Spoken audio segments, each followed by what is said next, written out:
Hello there. I have brought with me my Nutcrackers, and we just love the Nutcracker story. I don't know if you've heard it, the Nutcracker Ballet and the music by Tchaikovsky, they have been just near and dear and fun to our hearts. We love to go watch the ballet dancers. We have some Clara and Nutcracker ornaments here. There's a Nutcracker ornament. Have you seen the Nutcracker? Do you like it? I'm gonna share the story with you and some of the music. We even have this fun Sugar Plum Fairy ballerina. We just love the Nutcracker in our family. I even found these fun little Nutcracker stickers. Which one do you like the best? So I thought I would share the Nutcracker story with you, and then you can listen to some of the music as well. This has been a well-loved book in our family that we got as a gift, and it actually came with a set where you could have paper dolls and like a little stage that came with the book. So I'm going to share it with you, the Nutcracker Ballet, and some of the music from Tchaikovsky. It is adapted by Mara Conlon, based on the story by E.T.A. Hoffman, illustrated by Joe Gershman. Christmas Eve was finally here. Clara and Fritz Stahlbaum eagerly waited outside of the living room doors while their parents finished decorating the tree for their party. Let me see, yelled Fritz as he pushed his sister Clara out of the way. Peeking through the small keyhole, the children could catch a glimpse of light and sparkling ornaments. They twirled about with excitement. Finally, they heard their mother from inside the living room. "Children," called Mrs. Stahlbaum, "come out and see the tree." Here's the tree. Clara and Fritz flung the doors open and gasped. The beautiful tree shimmered from floor to ceiling. Their eyes grew wide at the sight of all the pretty presents. "Which box is for me?" they each wondered. The doorbell rang and the party guests began to arrive. Aunts, uncles, cousins, grandparents, and friends flooded in and filled the room with happy hugs and voices.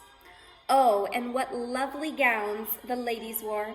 The children skipped about and snacked on sweets while the adults danced to a most beautiful waltz. Then the children danced like the grown-ups. Step, step, step, together, step, step, step, turn.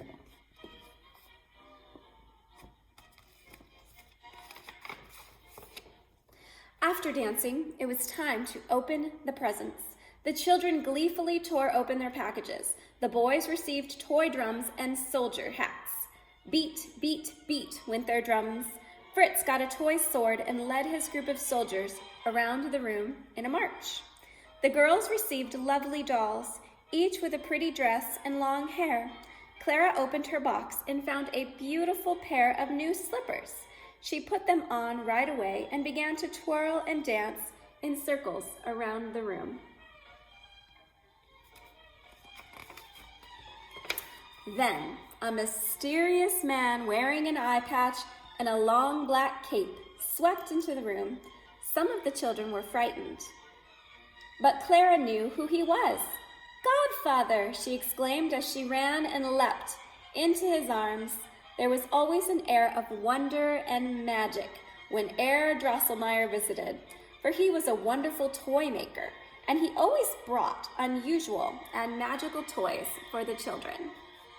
Drosselmeyer lifted up his arms high.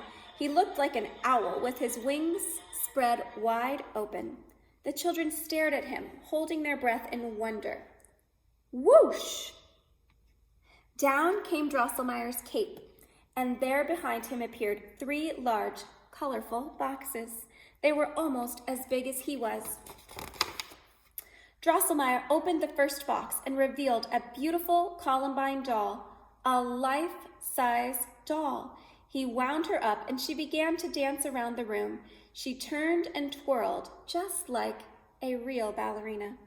He opened the next box and pulled out a gold and blue harlequin doll. Wound him up. Drosselmeyer wound him up and his funny dance made the children laugh. Then the Harlequin took the Columbine by the hands, and they danced together. The children could hardly believe their eyes. The last box was opened to reveal an exotic Moor doll. He began to bend his knees and slowly rise up and down. As the music grew louder and faster, his kicks grew higher and stronger. He began to leap, bound, and jump in circles. The children clapped to the music.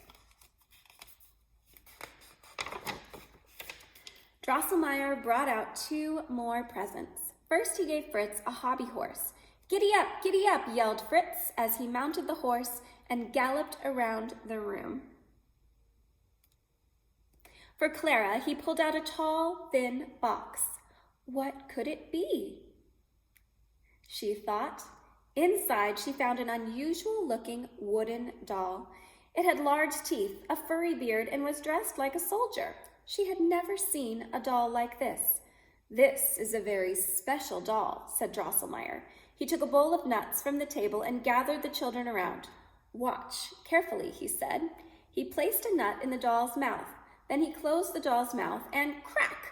The nut broke into small pieces. He passed the nuts out to the children. I want to try, said Clara, and the children took turns.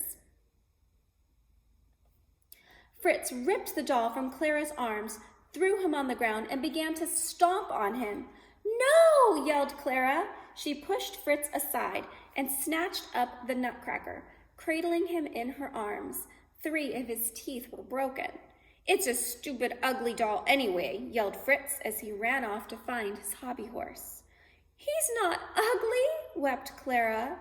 Godfather Drosselmeyer comforted Clara. Don't cry, young one, he said. Taking a handkerchief from his pocket, he gently wrapped it around the Nutcracker's broken jaw and handed him back to Clara. Don't worry, Nutcracker, whispered Clara. I'll protect you so no one will ever hurt you again. With all the hustle and bustle and excitement, it had grown late, and it was soon time for everyone to head home. The guests thanked Mr. and Mrs. Stahlbaum for the lovely evening, while the children waved goodbye and good night to Clara and Fritz. Later that night, Clara tiptoed downstairs to the living room. She hated to think of the Nutcracker all by himself. She found him under the tree, swept him up in her arms, and danced with him while moonlight shone in through the windows. Then she cuddled up on the sofa with him, nestled in her arms, and soon fell fast asleep. Ding, dong, ding. The grandfather clock struck midnight. Frightened, Clara opened her eyes and saw an owl swoop through the living room and land on top of the clock. Ding, dong, ding. What was happening? The window curtains swished. The wind blew. The Christmas tree branches began to rattle and shake. Clara stared at the tree and rubbed her eyes. She couldn't believe what she was seeing. The tree was growing and growing and growing. It reached up past the ceiling and pushed up into the sky. Pitter, patter, skitter, scatter. Clara heard a scampering of noises and looked around her. Pitter, patter, skitter, scatter. Her heart began to beat faster with fear. Then, from behind the tree, out jumped a mouse. And then another, and another, and another. Eek! Screamed Clara. She was surrounded by dozens of furry mice, but these were no ordinary mice. They were as big as she was.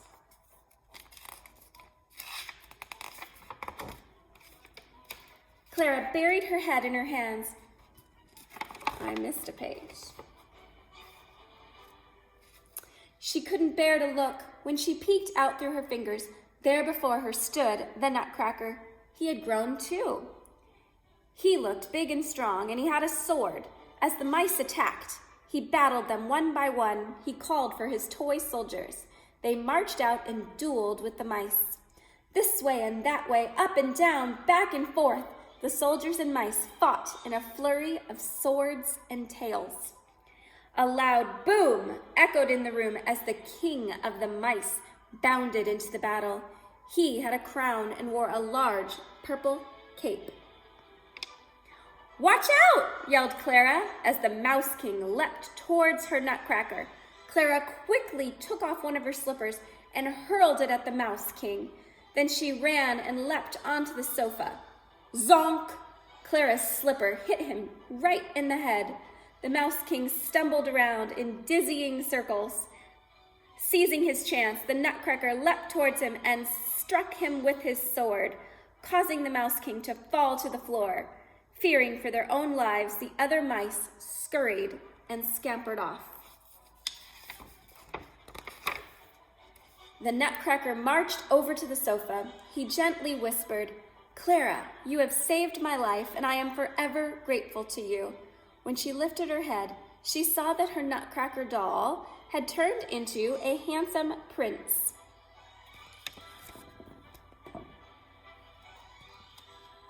Then she looked down and saw that her nightgown had turned into a beautiful white and blue gown. She even had a sparkly tiara on her head. "Your slipper, my princess," the prince said as he handed Clara her slipper. This seemed too good to be true. She looked down at the sofa, and to her amazement, it had turned into a sleigh with reindeer. "Come, my sweet Clara," said the prince, holding her hand. "I will take you on a magical journey across the sea to my kingdom, the land of sweets." And here we begin stage 2, the enchanted forest. As Clara and the prince sailed through the sky on their sleigh, they came to an enchanted forest. Snowflakes flurried and fell to the ground around them. The light glistened in and out of the snowflakes. "I've never seen anything so beautiful," whispered Clara. I love this picture here of all the snowflakes dancing. Aren't they pretty?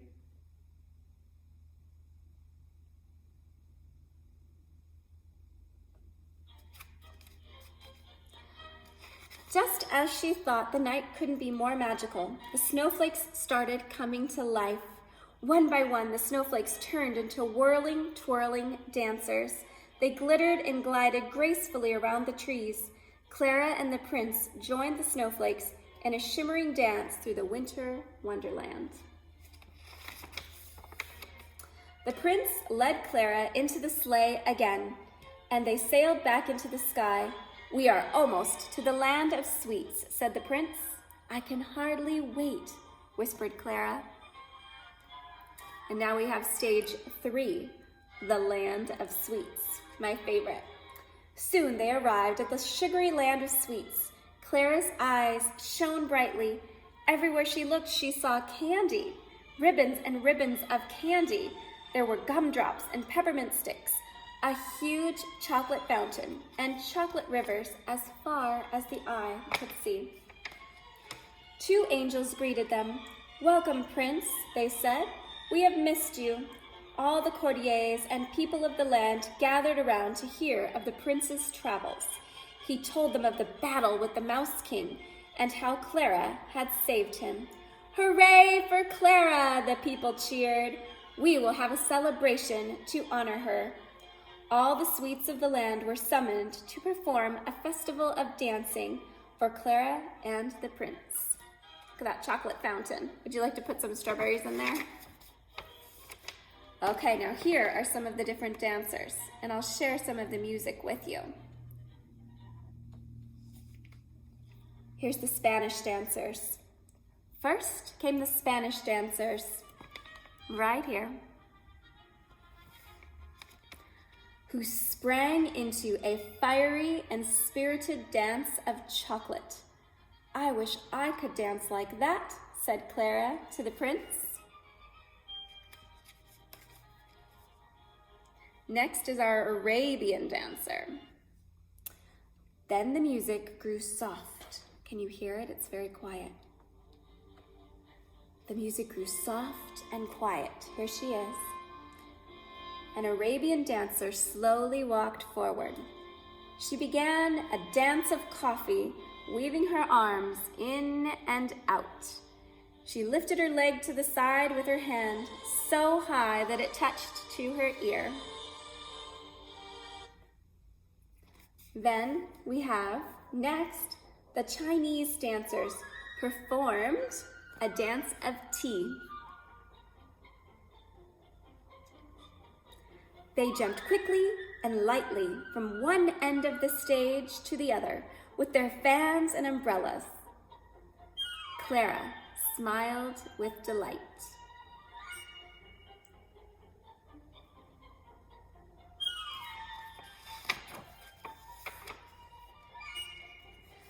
The sound of a beautiful flute began to come.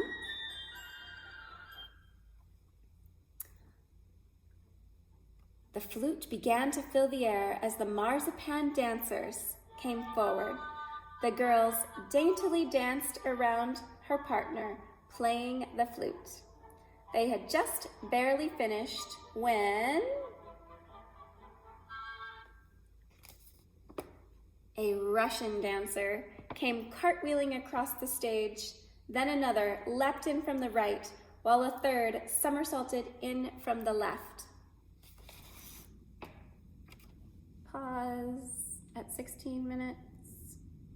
Oh, here it is.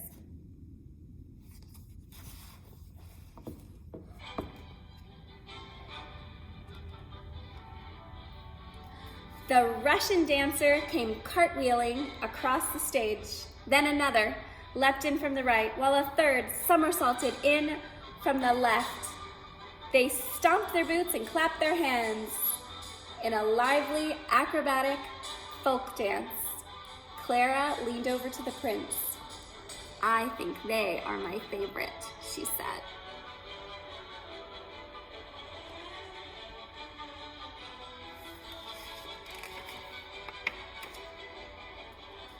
Just then, a very tall woman wearing a gigantic skirt took center stage in front of Clara and the prince.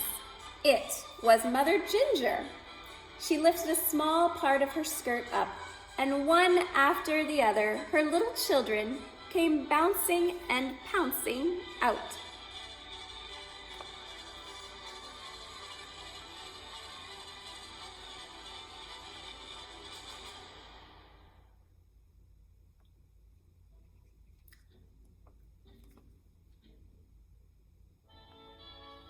The waltz of the flowers came next.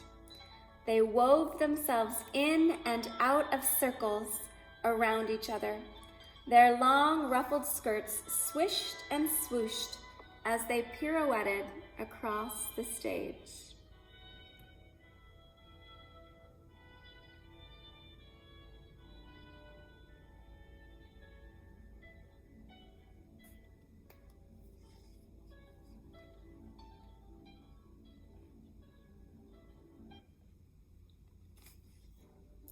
Finally, the sparkly and beautiful Sugar Plum Fairy appeared with her knight to perform a special pas de deux.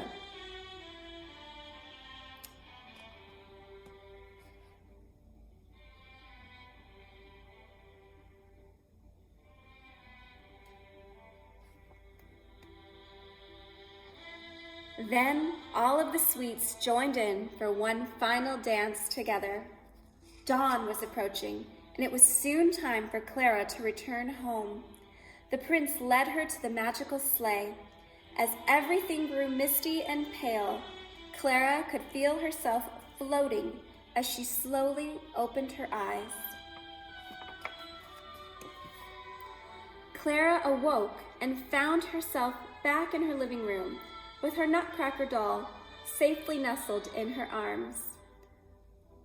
"Are you in there?" she whispered. He didn't answer, but she saw a twinkle in his eyes. She hugged him tight, for she knew that her Nutcracker prince was real, and he had shown her a magical night filled with swirling sweets, majestic music, and the most beautiful dancing she had ever seen. And that's the end. I hope that you enjoyed the music and the story of the Nutcracker. I encourage you, get some music, dance around, enjoy the Nutcracker Ballet. We'll see you soon.